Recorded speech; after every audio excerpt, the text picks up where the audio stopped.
Boa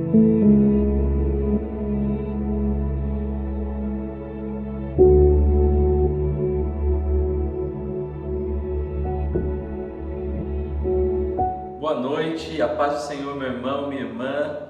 Chegamos a mais uma quarta-feira, mais um dia de aula da nossa Escola Bíblica Online com o Pastor Helder. E eu quero te incentivar a continuar junto conosco em mais essa aula, anotando, meditando, aprendendo juntos a respeito da Palavra do Senhor. Tenha uma boa aula e nós voltamos no final.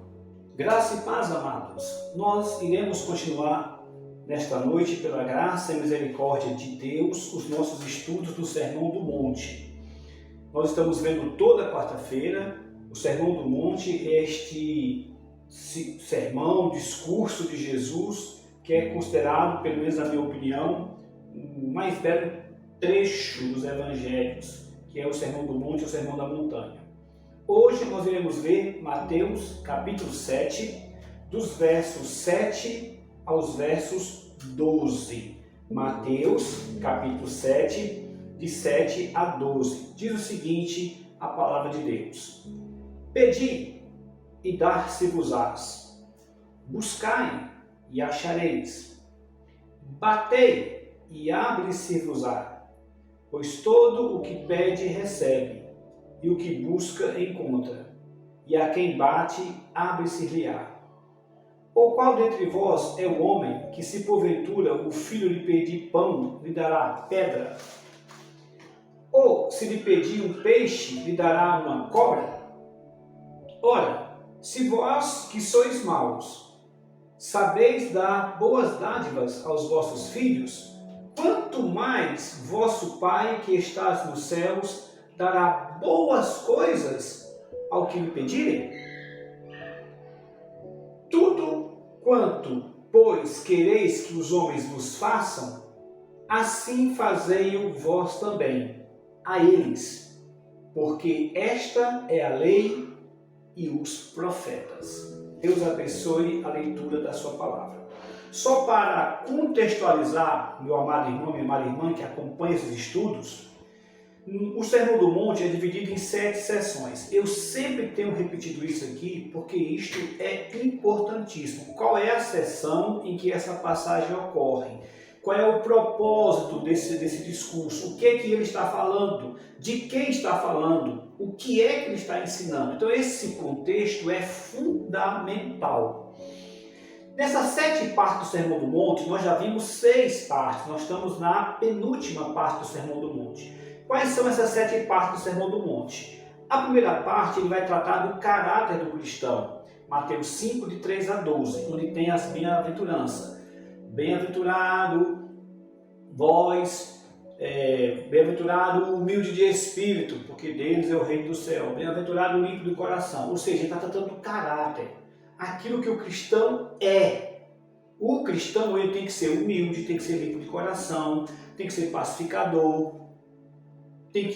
O cristão ele tem que ser, não ser iracundo. Então é aquela definição que ele dá em Mateus capítulo 5, as bem-aventuranças. Ele tem que chorar pelos seus pecados, ele tem que ser manso. Então é o caráter do cristão. Por isso que é importante o contexto. A primeira parte ele trata do caráter do cristão. A segunda parte ele trata da influência do cristão. Já que vocês são assim, façam isso.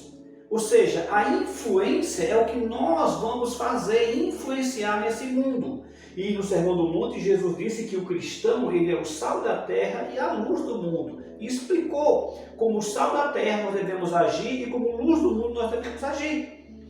Primeira parte é o caráter, aquilo que nós somos. Segunda parte é a nossa influência, o que nós devemos fazer. A terceira parte do Sermão do Monte trata da justiça do cristão. Que eu repito aqui mais uma vez, foi a parte mais difícil ou é a parte mais difícil do Sermão do Monte. Como é que deve ser a justiça do cristão no mundo de injustiça, sendo nós mesmos pessoas por natureza injustas? Aí vai explicar como deve ser a nossa justiça. A quarta parte, ele trata da piedade do cristão. Piedade do cristão, que seria também tipo assim a religião do cristão, a vida cristã, a vida piedosa, a vida diante de Deus.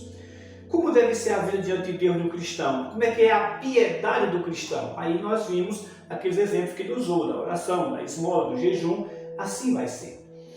A quinta parte que nós já vimos também, ele trata da ambição do cristão. Sempre repetindo, ambição no sentido positivo, o desejo, o almejo. O que o cristão deve ambicionar? O que o cristão deve desejar? E aí ele dá aqueles exemplos também em Mateus 6, do 19 em diante. Aí nós chegamos na penúltima parte, que são os relacionamentos do cristão. Olha como é interessante. Ele tratou do caráter, aquilo que nós somos. Ele tratou da influência, aquilo que nós devemos fazer. Ele tratou da justiça, como devemos julgar todas as coisas. Ele tratou da religião, como devemos mostrar a nossa fé diante das pessoas. Ele tratou da ambição, como devem ser os nossos desejos para que as pessoas vejam. E agora vai tratar do relacionamento do cristão. Repito, a sexta e penúltima parte do Sermão do Monte. E nessa sexta parte, que ele vai tratar dos relacionamentos do cristão, que começa no capítulo 7, ele, mais uma vez, subdivide. Nós estamos na sexta parte do Sermão do Monte, mas a sexta parte, que é tratando dos relacionamentos, ele divide 7 grupos de pessoas e trata de como deve ser o meu relacionamento com estes 7 grupos de pessoas. O primeiro grupo de pessoa, que está no capítulo 7, do versículo 1 ao versículo 5, é um irmão com um argueiro no olho. É um irmão que falhou, um irmão que caiu, um irmão que está em pecado, um irmão que está andando desordenadamente, mas é um irmão. Como é que eu, como cristão, me relaciono com este irmão com argueiro no olho? Nós vimos isso em Mateus 7, de 1 a 5, que foi a pregação anterior à última que eu fiz. Depois ele muda para um outro grupo. Um grupo que ele classificou de cães e porcos. Mateus 7, versículo 6. Como é que deve ser o nosso relacionamento com essa pessoa? Ele chega a dizer, não jogue as vossas pérolas aos porcos e não dê aos cães o que é santo. Então, como tem que ser o meu relacionamento com esse tipo de pessoa que Jesus chamou de cães e porcos? Agora, ele muda para um terceiro tipo de relacionamento. O primeiro é com o irmão com argueiro. O segundo é com os cães e porcos. Mas o terceiro é extremamente interessante. É o nosso relacionamento com o nosso Pai Celeste, que é Mateus 7, de 7 a 12, que eu acabei de ler, e é essa passagem que nós vamos estudar hoje. O nosso relacionamento com o nosso Pai Celeste. Como deve ser esse nosso relacionamento? E alguém pode achar interessante, mas puxa vida, Jesus está tratando aqui do nosso relacionamento com o nosso Pai Celeste, depois de tratar com os cães e com os porcos. Ora, meu irmão, eu acho perfeitamente cabível o ensino de Jesus Cristo. Se primeiro ele tratou com os irmãos com argueiro no olho, que está com uma falha, com um pecado. Depois tratou com pessoas terríveis, que nós acabamos nos relacionando, que nós muitas vezes somos obrigados a nos relacionar. Não é nem que a gente queira, é que muitas vezes nós somos obrigados a nos relacionar com pessoas assim. Como eu preguei na mensagem passada. É natural que ele parta agora para o nosso relacionamento com o Pai Celeste. Porque para tratar como um irmão com um argueiro no olho, em que nós primeiro temos que ver as nossas falhas, os nossos pecados, os nossos erros, antes de tratar dos outros. Com uma pessoa que ri, que debocha da nossa fé, que nos humilha, que pisa o Evangelho, que a palavra de Deus para nós é uma pérola, mas para ele é como se fosse comida para porco. A palavra de Deus e o próprio Deus, que para nós é uma coisa santa, preciosa, para ele é comida de cão. Como é que eu vou tratar com essas pessoas? Olha, só há uma resposta: pela graça e misericórdia de Deus, porque naturalmente não é fácil de tratar com essas pessoas. Então eu entendo Jesus, creio eu que eu entendo Jesus colocar depois do irmão com a argueira no olho, depois com essas pessoas que eles chamam de cães e porcos, tratar o nosso relacionamento com Deus. Porque vamos precisar da graça de Deus, da misericórdia de Deus para tratar com esse tipo de pessoas. Então eu creio perfeitamente nessa simetria, nessa harmonia do Sermão do Monte no ensino do Senhor e Salvador Jesus Cristo. Então nós vamos agora tratar do nosso relacionamento com o nosso Pai Celeste. Vamos lá. Ele disse: pedi e dar-se-vos-á, buscai e achareis, batei e abre-se-vos-á, pois todo o que pede recebe, e o que busca encontra, e a quem bate abre-se-lhe-á. Ora, mais uma vez, Jesus está aqui incentivando a oração. Alguns teólogos até insistem na comunhão com Deus, alguns teólogos insistem na meditação para com Deus, mas eu creio que cabe essa meditação, cabe essa comunhão, mas eu creio que basicamente ele está tratando mais uma vez da oração, nos incentivando a orar. Tanto é que na minha Bíblia, aqui em negrito, coloca assim: Jesus incita a orar. É claro que esse negrito aqui não é inspirado por Deus, é os produtores da Bíblia que colocam para nos ajudar. Embora alguns achem que ele está incentivando a comunhão, embora alguns achem que ele está incentivando a meditação, eu acho que o ponto principal aqui, eu creio que o ponto principal é a oração. Até quando essas palavras pedir, buscar, ele já falou outras vezes. E Tiago nos afirma, o apóstolo Tiago, que todo aquele que busca, encontra. Todo aquele que pede, recebe. Então, casa as próprias palavras com a questão da oração. Ora, quer seja a oração, quer seja a comunhão, quer seja a meditação, tudo trata do nosso relacionamento com o nosso Deus. Então não teria nenhuma dificuldade, porque ele está tratando do nosso relacionamento com Deus. E veja que há uma ênfase, vai subindo, vai crescendo. Pede, busca e bate. Nós podemos até ilustrar com uma criança e seus pais, em que a criança pede algo para os seus pais, depois parece que não foi atendido do jeito que queria, no tempo que queria, então ele busca aquilo que está querendo, e depois de não achar, ele vai no quarto do pai e da mãe e bate. Então é mais ou menos uma figura de linguagem nesses termos. A ideia aqui é de perseverança.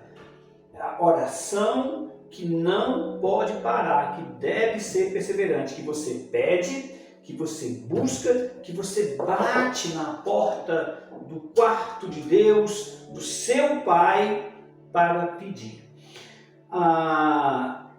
Algumas pessoas levantaram algumas questões nessa parte do Sermão do Monte em relação ao que já foi falado.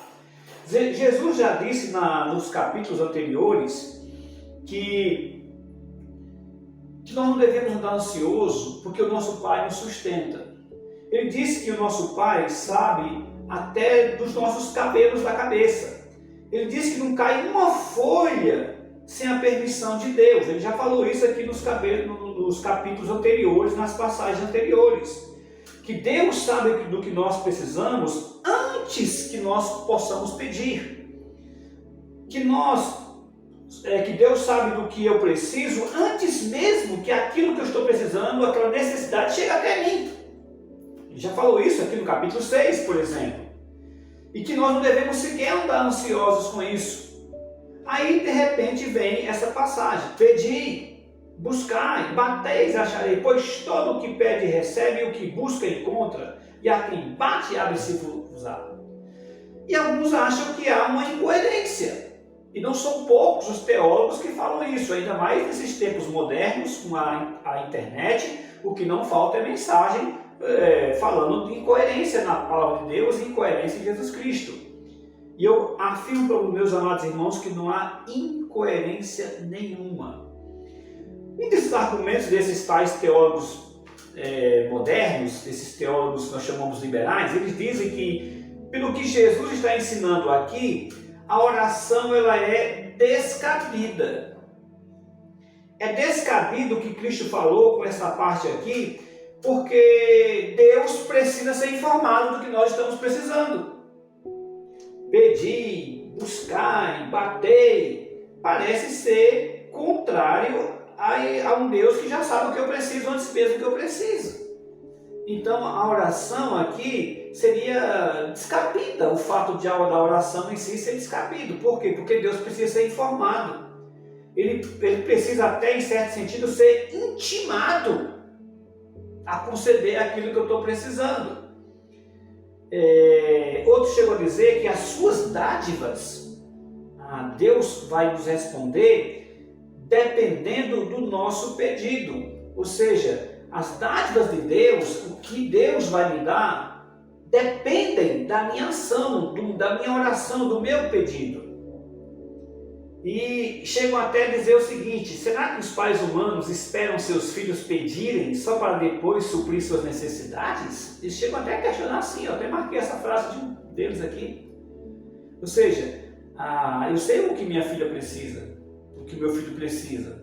Nós sempre comparamos Deus com a gente como um pai com uma criança, não com um adulto, pai com uma criança. Mas eu sei do que os meus filhos precisam e, portanto, eu providencio para eles antes mesmo que eles me peçam, porque eu já sei que eles vão precisar. E Deus seria, nesse caso, até um pai menos qualificado que nós? Seria, nesse caso, a oração descabida? Eu respondo da seguinte maneira. Em primeiro lugar, e preste bem atenção aqui, viu? Porque se você ouvir isso na internet, nas televisões, é bom você conhecer bem essa explicação para você não ter dúvida e ensinar outras pessoas, porque muitos são enganados com essas ideias que eu acabei de colocar aqui, certo? Primeira coisa, em lugar nenhum da Bíblia é ensinado que nós oramos para informar a Deus das nossas necessidades, da situação que nós estamos passando, que os nossos irmãos, nossos amigos, nossa família está passando. Em nenhum lugar da Bíblia é ensinado isso. Essa afirmação de que a oração é descabida porque eu preciso orar para Deus ser informado é uma dedução destes tais teólogos, não de Deus e da sua palavra, da palavra de Deus. Muito pelo contrário, é o que Cristo acabou de dizer. Deus sabe todas as coisas, Deus sabe o presente, o passado e o futuro. Deus já está lá no futuro. Deus já é o nosso futuro. E Ele sabe disso. Então a oração não é para informar a Deus, porque, repito, em nenhum lugar da Bíblia diz isso. Mas a oração é para nós conversarmos com o nosso Pai de um assunto que Ele já sabe acerca da minha situação. Deus já determinou que vai ouvir toda a oração dos seus filhos. Ele já determinou. Mas Ele também determinou que os seus filhos aprendam a pedir a Ele.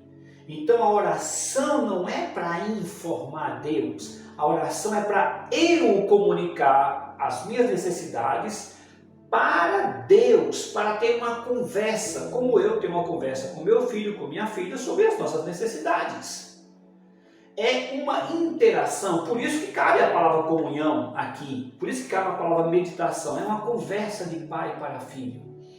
Deus espera que os seus filhos lhe peçam, lhe façam pedidos, não porque permaneça ignorante até que nós o informemos, ou relutante até que o persuadamos. De jeito nenhum, isso não é o Deus da Bíblia. Eu vou repetir. Deus espera que lhe peçamos, não porque permaneça ignorante até que nós o informemos, nem relutante até que nós o persuadamos. A questão não é essa.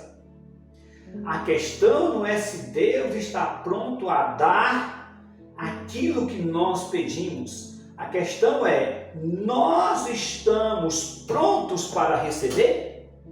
Nós estamos preparados para receber o que nós estamos pedindo? Nós estamos pedindo no tempo certo? Nós estamos pedindo a coisa certa? Nós estamos pedindo o que realmente nós necessitamos ou o que eu acho que eu necessito quando na realidade não necessito. É para isso que serve a oração. Não é para Deus se adequar à nossa necessidade e nem nos responder da maneira que nós queremos. Mas a oração é para nós nos adequarmos a Deus e a resposta que Ele vai dar no tempo dele e do jeito dele. É por isso que nós oramos. E é por isso que na oração do Pai Nosso, Jesus disse: seja feita a tua vontade, assim na terra como no céu. Veja que não tem nenhuma incoerência. O erro e a incoerência está nos teólogos liberais que não crêem na Bíblia e na palavra de Deus. Mas quando faz um estudo sério, criterioso, você vê que não tem incoerência, porque o próprio Cristo disse: Deus sabe todas as coisas. Sabe até os cabelos da sua cabeça. Você não sabe, mas Deus sabe.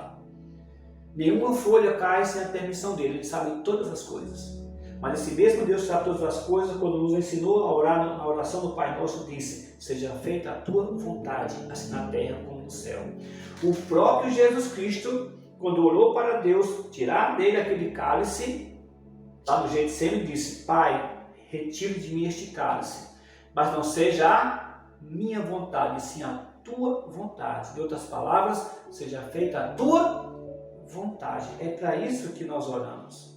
A gente pede, a gente busca, a gente bate, porque Deus nos ensinou a fazer isso. Mas nos ensinou também a dizer: seja feita a tua vontade.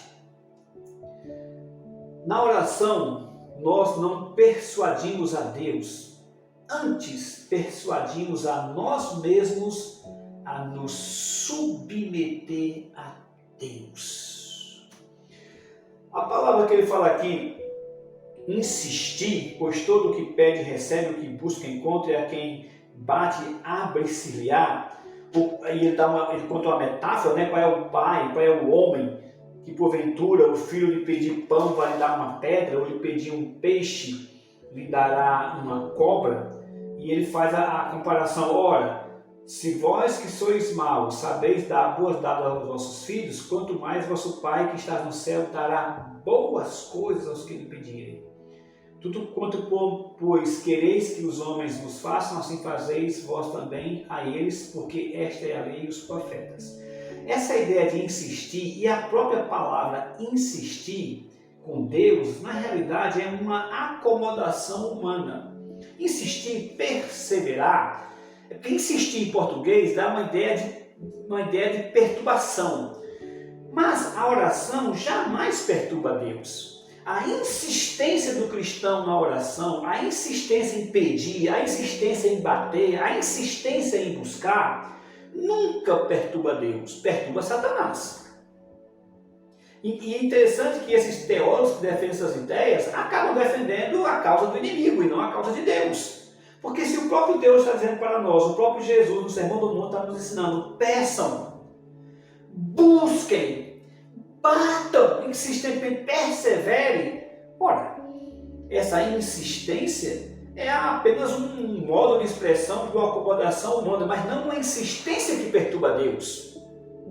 Não, pelo contrário, Deus fica perturbado, magoado, chateado se você não pedir, porque Ele acabou de dar a ordem.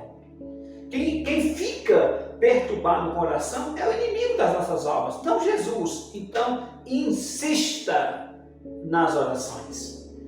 Então, essa é a primeira coisa que eu queria chamar a atenção aqui, quando essas pessoas dizem que a oração é descabida. Parece que Deus está precisando ser informado. Não é isso, como eu acabei de explicar.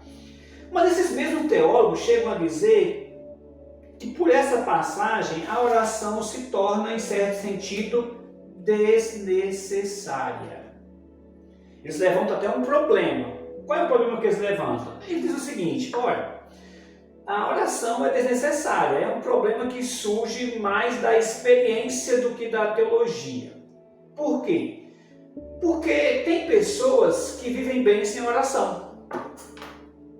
Nós crentes temos que pedir, buscar, tal. Mas eu conheço muitas pessoas que não oram e vivem muito bem, pelo menos da perspectiva humana.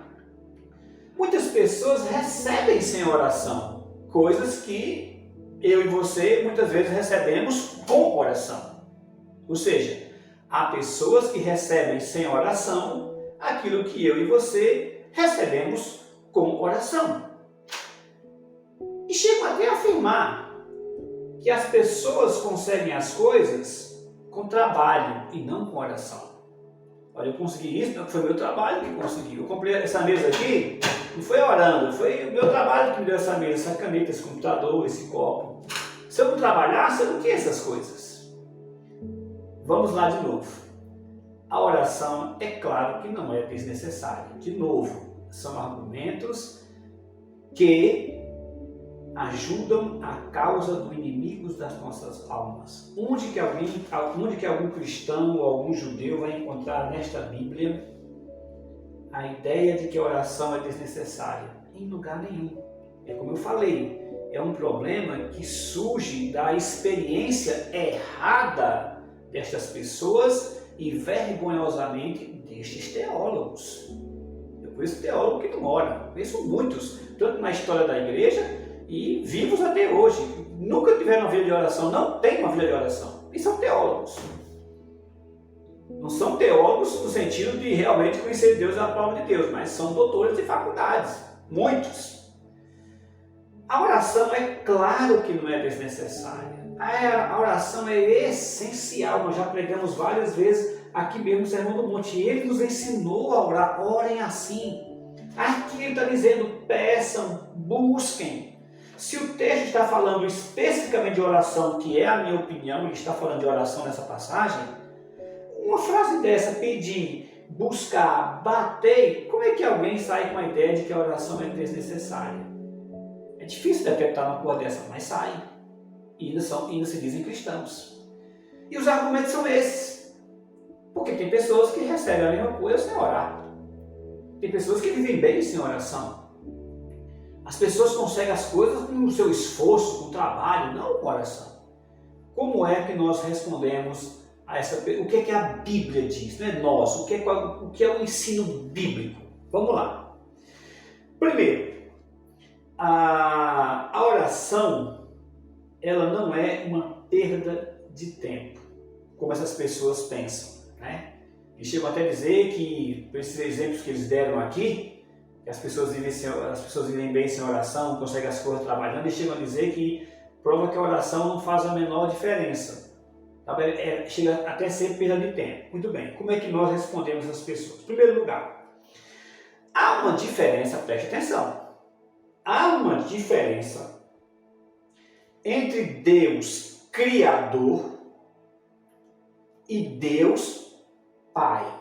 Vou repetir. Há uma diferença entre Deus como Criador e Deus como Pai.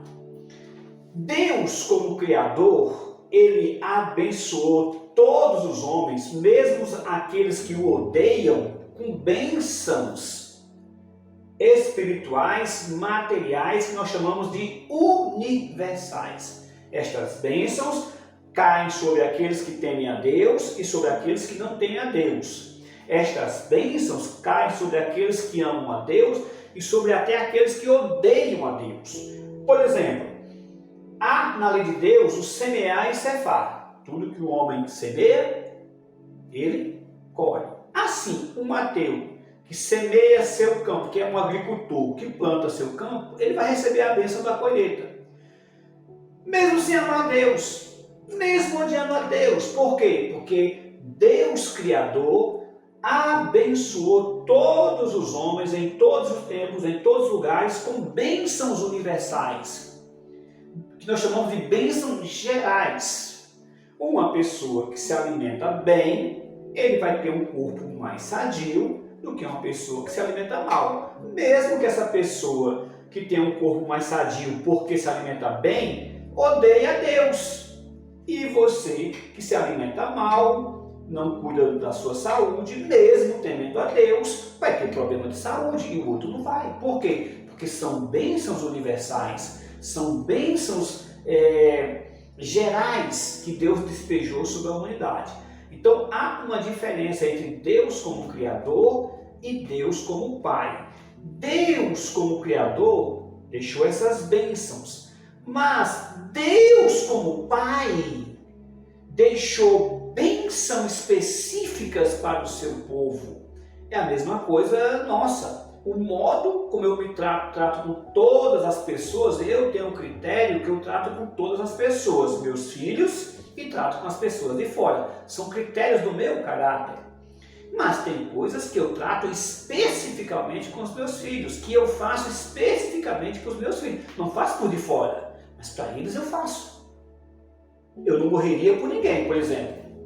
Mas pelo meu filho e pela minha filha eu daria a minha vida. É uma coisa específica. Existe diferença entre dons da criação e dons da redenção. Isso aqui é importantíssimo também. O mesmo Deus que dá dons gerais a todos os homens, está lá em Atos 17, 25, fala isso claramente.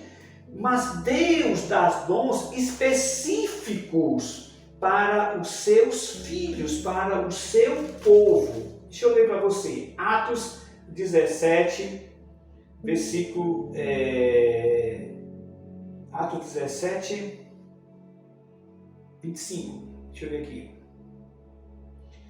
Nem é servido por mãos humanas, como se de alguma coisa precisasse, pois Ele mesmo é quem dá a todos vida, respiração e tudo mais. Ou seja, são as bênçãos gerais de Deus.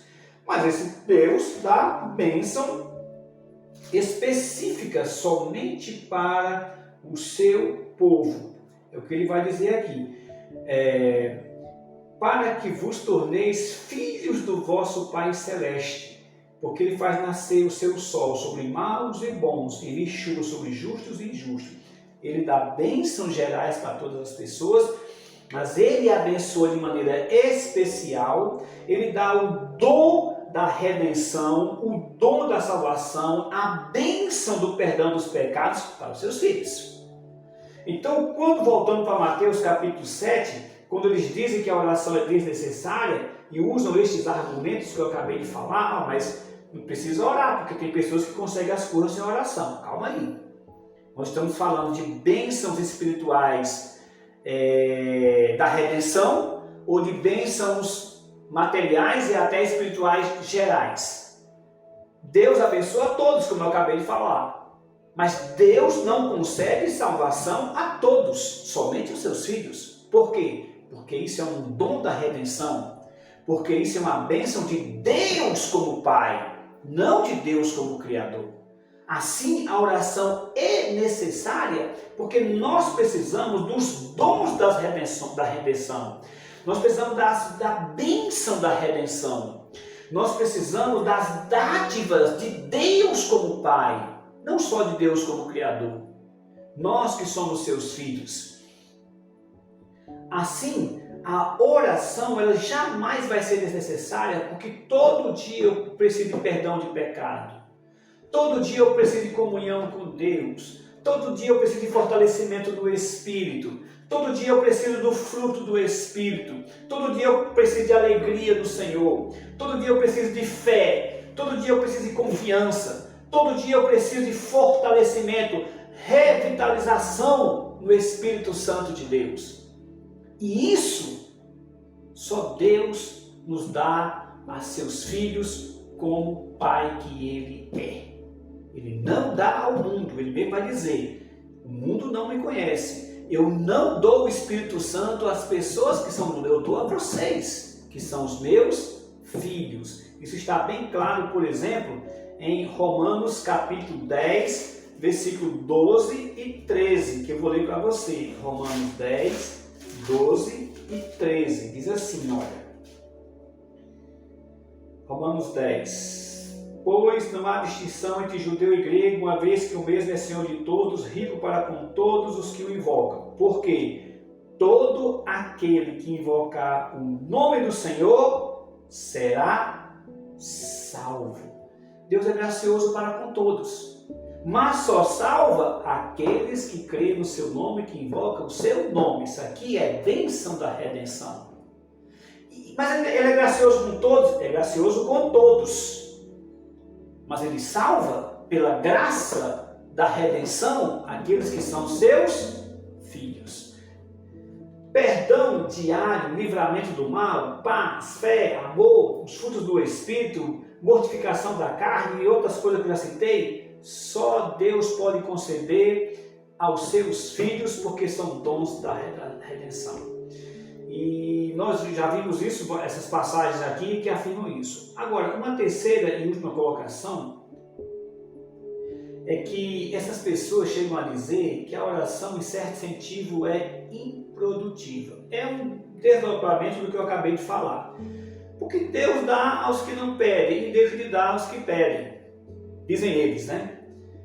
Porque oramos por muitas coisas que não acontecem, enquanto que outros nem oram e acontecem para eles. De novo, argumentos baseados na experiência humana. Isso não está na Bíblia. Essas ideias dessas pessoas, pelo que eles acham que aconteceu. E qual é a resposta bíblica que nós podemos dar? Em primeiro lugar, nenhuma bênção material, que é o que a gente observa, que é o que essas pessoas observam, nenhuma bênção material supera a bênção espiritual da salvação. Pode ser que um cristão passe a vida toda neste mundo penando, e muitos passam. Penando com dificuldade financeira, penando com problema disso, problema daquilo, vários tipos de problema. Mas nenhuma bênção que uma pessoa receba neste mundo é maior do que a bênção daquele cristão que, mesmo passando por essa vida com lutas e dificuldades, tem que a salvação é a vida eterna. Porque a história humana não acaba aqui. Esse é o nosso problema. E essa é a grande vitória do materialismo, que nós só enxergamos o aqui e o agora. A nossa história, a história humana, minha, de você que é cristão e das pessoas que não são cristãs, não acaba aqui. Se acabasse aqui, a oração seria realmente improdutiva. Porque, pelo que eu me entendo como cristão, há anos que eu peço coisa a Deus que até hoje Deus não respondeu. Eu sei que o que eu estou pedindo, na minha perspectiva, é boa, mas na perspectiva de Deus pode não ser o plano de Deus, pode não ser o que eu acho que é bom, pode nem ser o melhor que eu estou pedindo para aquelas pessoas que eu oro. Pode nem ser, eu não sou Deus, Ele aqui é Deus. Eu sei disso, mas improdutiva não é. Por quê? Porque a história humana não acaba aqui. Eis que vos faço os novos céus e nova terra. Feliz, bem-aventurado aquele que participar do reino de Deus e que não participar da segunda morte. Porque para estes é o reino de Deus, é esse novo céu, essa nova terra.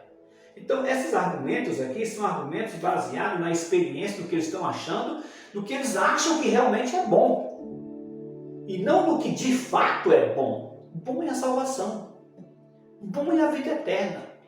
Bom é o perdão dos pecados. Bom é você se livrar da condenação do inferno. Bom é você ser filho de Deus. Bom é ter Deus como Pai. E não Satanás como Pai. Que ofereceu os reinos desse mundo e a riqueza desse mundo não foi Jesus Cristo. Se você for lá em Mateus capítulo 4, quem oferece as riquezas deste mundo é o inimigo. O nosso tesouro, como o próprio Jesus já ensinou aqui no Sermão do Monte, não está na terra, mas está nos céus, onde a traça e a ferrugem não corroem e onde ladrões não escavam e nem roubam. Então, como é que alguém sai com um argumento desse que a oração é improdutiva? Porque ele observa pessoas que não oram, conseguem as coisas, e observa pessoas que oram e não conseguem. É improdutiva porque ele só enxerga o aqui e agora, só esse mundo. Não sabe o que é a verdadeira bênção. Até porque, meus irmãos, se a oração fosse nesse sentido que essas pessoas estão falando, nós não teríamos um Deus. Nós teríamos um mago da lâmpada. Nós seríamos um tipo de Aladim e Deus seria um tipo de mágico.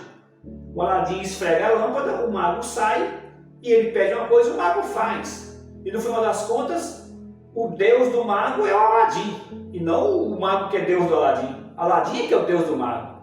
Nosso Deus não é esse Deus. É o Deus soberano, sábio, que sabe todas as coisas. O próprio Espírito Santo intercede por nós nas nossas orações, sabe por quê? A própria Bíblia responde, porque não sabemos orar como convém. Nem orar como convém nós nem sabemos o que nós precisamos. É o Espírito Santo que arruma, e graças a Deus que o Espírito Santo arruma nossas orações. Senão, meu irmão, muitas coisas que nós pedimos, Deus desce, a essas alturas nós estaremos todos no inferno, ou já teríamos perdido a fé em Deus. Um ensino bíblico para encerrar. Ora, se nós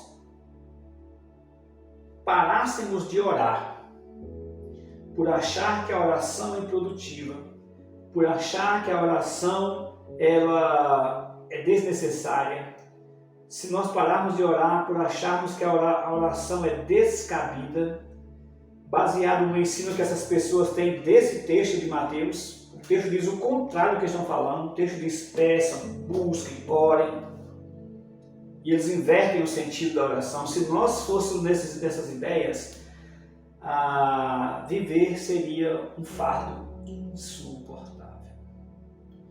Imagina, eu peço uma coisa, a outra pessoa pede o contrário, e se o que eu peço acontece, o que a outra pessoa pede, como é que seria a vida? Seria insuportável. Se eu peço para Deus salvar Cicrano, e Cicrano pede para nunca pisar numa igreja ou nunca ler uma Bíblia, como é que seria a resposta? Se Deus tivesse que atender a todas as pessoas, se tudo que nós pedimos fosse correto. Quer dizer, a vida seria um fardo insuportável. Seria um mundo de contradições. Graças a Deus que Deus tem um plano perfeito, geral, e Ele só atende os nossos pedidos dentro da sua vontade, que é perfeita, que é boa, né? Como diz a Bíblia, é aceitável, é um plano que não falha, graças a Deus.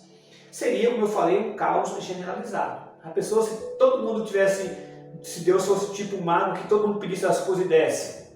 Primeiro, eu acho que ninguém ia trabalhar. Brasileiro não ia trabalhar, com certeza. Porque o sonho do brasileiro é ficar rico, armar uma rede de um pé de coco para outro, na beira de uma praia, tá tomando água de coco sem fazer nada. Esse é o sonho do brasileiro. O sonho do brasileiro é ficar rico e parar de trabalhar. Imagina se todo mundo fizesse isso, como é que seria a vida? Seria um caos, porque não teria ninguém para produzir alimento. A verdade, meus irmãos, é que sendo bom, Deus só concede boas dádivas. E sendo sábio, Ele sabe quais são boas e quais não são. Quando Ele usa essa comparação aqui do pai, qual é o pai? Que um filho lhe pede pão, ele dá uma pedra. Ou ele pede um peixe, ele dá uma cobra. Ele faz outra palavra, olha, vocês que são maus. Veja bem, Jesus parte do princípio de que todos nós somos pecadores. Que o ser humano é mau por natureza, natureza caída. Mas, mesmo sendo pecadores, um pai, por mais pecador que seja, ainda ama seu filho. Estamos chegando num ponto que isso também vai se acabar daqui a pouco. Mas, de maneira geral e natural, o pai ama seu filho, mesmo que esse pai não ame a Deus, mas ele ama seu filho. E ele dá coisas boas para o seu filho. Essa ilustração aqui é interessante porque no tempo de Jesus havia pães que não é como os nossos pães de hoje, eram pães redondão, amarelo, grandão, parecia uma pedra mesmo. E até hoje, né, no tempo de Jesus, mas até hoje há peixes que parecem realmente uma cobra. E uma criança pequena acostumada a comer aquele peixe, vê aquele peixe compridinho, vê uma cobra, confundia com o peixe e podia querer comer. E ele faz a comparação, olha, se vocês que são maus, vendo seu filho pedir um peixe, você não vai dar uma cobra, ou um pão, você não vai dar uma pedra. Se vocês que são maus fazem ainda bem a seus filhos, imagina eu, que sou o verdadeiro pai bondoso, amoroso, perfeito. Eu que sou o pai ideal. Claro que eu vou dar as coisas boas para o meu filho, para os meus filhos. Portanto, meu irmão, quando ele diz pedi e dá-se-vos-á, buscais e achareis, batei e abre-se-vos-á, ele está falando em primeiro lugar da ação. Ore, peça. Ele está falando da perseverança. Busque. Não desista. E isso aqui inclui você orar e você agir. Mas o batei é insista. Não desista. O seu Pai que estás no céu, sendo um bom Deus, só concede boas dádivas, e sendo sábio, Ele sabe quais são as boas coisas das quais você precisa. E eu concluo esse estudo da seguinte maneira. Eu escrevi uma frase há muito tempo, e eu acabei achando essa frase e coloquei aqui sobre oração, eu coloquei aqui para os meus amados irmãos, para concluir esse estudo. Deus nunca vai nos conceder nada na oração feita com fé e buscando sua vontade, que isto venha a nos afastar dele. Deus nunca vai nos conceder nada na oração feita com fé e buscando sua vontade, que isto que eu estou buscando, que eu estou pedindo, que eu estou batendo, venha a nos afastar dele. Deus nunca vai nos conceder algo que nos afaste dele. E nunca vai tirar algo de nós que também venha nos afastar dele. Ele vai dar aquilo que eu preciso, na sua sabedoria, que vai fazer com que eu permaneça perto dele. E ele não vai dar aquilo que me afastaria dele, ele não vai me dar, porque esta coisa, ao me afastar dele, não seria uma oração dentro da sua vontade, dentro da sua sabedoria. Entenda isso, meus irmãos. Peça a Deus, busque a Deus, bata na porta do coração de Deus todo dia, porque Ele vai conceder os desejos do nosso coração, quando os desejos do nosso coração estiver dentro da perfeita, sábia e boa vontade de Deus. Que Deus nos abençoe. Amém, glória a Deus por mais essa aula, glória a Deus pela sua vida que ficou aqui assistindo conosco mais essa aula, glória a Deus pela vida do pastor Helder, que tem nos ensinado semana após semana. Eu quero te convidar a continuar participando da nossa programação da nossa igreja, da nossa programação que acontece aqui no YouTube, no Instagram também e também presencialmente. Que eu e você possamos continuar sendo igreja nesses dias e colocando em prática tudo aquilo que nós temos aprendido semana após semana, sejam nas aulas da escola bíblica, sejam nas lives, sejam nos cultos presenciais. Que Deus te abençoe, tenha uma ótima noite de quarta-feira.